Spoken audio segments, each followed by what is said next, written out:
दफा का जिक्र है। एक जंगल में एक कबूतर रहता था जिसका नाम मिट्ठू था। वो अकेला रहता था, उसका कोई दोस्त नहीं था। एक दिन वहां एक तोता आ जाता है। वो देख के उसे बहुत खुश होता है और उसे अपना दोस्त बना लेता है। तोता उसे कहता है कि जंगल की दूसरी तरफ बहुत बड़ा खजाना मौजूद है। अगर तुम मेरे साथ चलो तो हम वो खजाना ढूंढ लेंगे।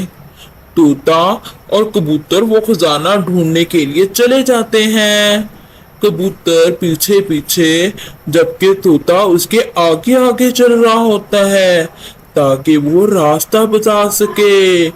चलते चलते वो खजाने को देख लेते हैं और कबूतर खजाने की तरफ बढ़ता है और तोता उससे पहले खजाने की तरफ बढ़ जाता है।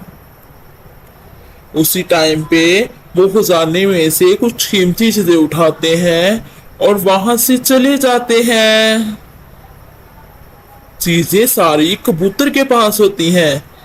तोता इस लालच में होता है कि वो कबूतर से सारी चीजें खरीद ले और वो ऐसे ही करता है।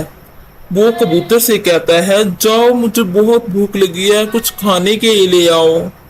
मेरे प्यारे दोस्त, कुछ खाने के लिए ले आओ। कबूतर वहां से चला जाता है और कुछ खाने के लिए लेने चला जाता है।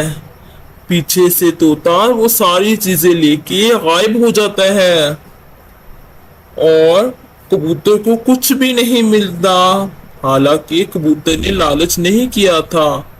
फिर कबूतर को ये बात समझ में आती है कि हर एक को दोस्त नहीं बनाना चाहिए और ना हर कोई इत्मीनान और भरोसे के काबिल होता है। Subscribe my channel. Allah Hafiz.